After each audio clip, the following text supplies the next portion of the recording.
Hello everyone, আসসালামু আলাইকুম। This is মুক্তি কিচেন ব্লগ থেকে সবাইকে স্বাগত। প্রিয় ভাই ও বোনেরা, দিদি দাদা যারা আছেন সবাই একটা লাইক দিয়ে ভিডিওটা দেখা শুরু করবেন। অনেকেই লাইক করে কিন্তু কমেন্টসও করে, অনেকে আছে শুধু কমেন্টস করে চলে যায়, বলে যে দিদি ভালোবাসা দিয়ে গেলাম, আপু ভালোবাসা দিয়ে গেলাম, এরকম বলে চলে যায় কিন্তু লাইক করে না। তাই বলছি লাইক দিয়ে কমেন্টস করো, তাহলেই তো হয়। তোমরা শুধু কমেন্টসেই জানিয়ে যাও যে ভিডিওটা দেখেছো এরকম। যাই হোক, এটা তোমাদের ব্যাপার, দিলেও পারো না দিলেও পারো, কিন্তু আমি সবার ভিডিওতে লাইক দিয়ে কমেন্টস করি, তারপর ভিডিওটা দেখা শুরু করি।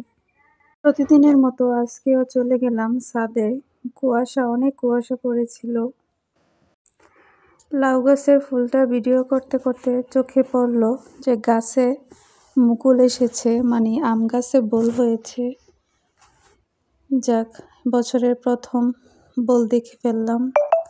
তারপর গাছ দেখে মেয়েকে স্কুলে পাঠিয়ে দিলাম।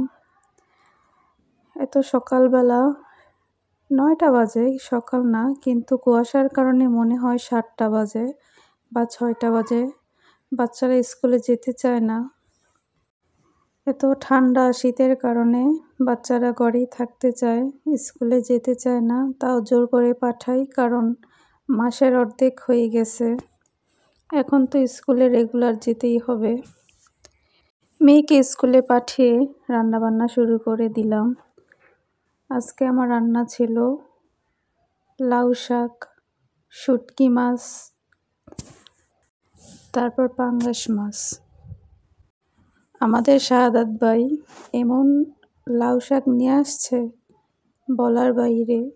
উনি মনে হয় 2-1টা পাতা নিয়ে আসছে, নিয়ে বলে যে ভাবি এগুলো আমার রান্না করে দিন।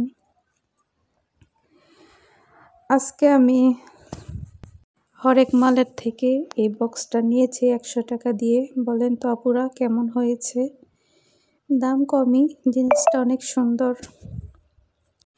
প্রথমে আমি শুটকি তরকারিটা রান্না করে ফেললাম, তারপরে লাউ শাক, আলু আর লাউ একসাথে দিয়ে রান্না করেছি। এবার আমি পাঙ্গাস মাছ রান্না করতে বসে গেলাম। পাঙ্গাস মাছের তেলের পিসগুলা এত মজা লাগে। অনেকে পাঙ্গাস মাছ পছন্দ করে, আবার অনেকে পছন্দ করে না। আমার কাছে পাঙ্গাস মাছের পেটির খাড়িগুলো অনেক মজা লাগে, অনেক টেস্ট লাগে। ভালো করে ভুনা করলে অনেক মজা হয়।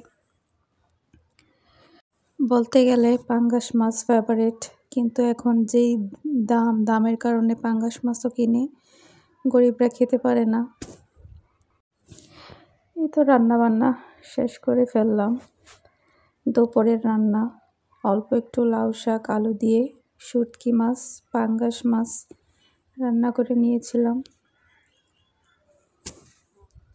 গ্যাসের কারণে অনেক কষ্ট হয় রান্না করতে, অনেক দেরি হয় ইলেকট্রিক চুলায় রান্নাবান্না। এদিকে রান্নাবান্না শেষ, আমার মেয়ে বায়না করতেছে পুডিং খাবে। পুডিংয়ের মতো দুধ করে নাই, তাই একটা কাপে ওকে পুডিং বানিয়ে দিলাম। অনেক সুন্দর হয়েছে। 1 কাপ দুধ দিয়ে আর একটা ডিম দিয়ে আমি পারফেক্টভাবে পুডিং বানিয়েছি। অনেক টেস্ট হয়েছিল, একদম শক্ত হয়েছে, কেকের মতো, কোনো লেক করেনি। আল্লাহ হাফেজ।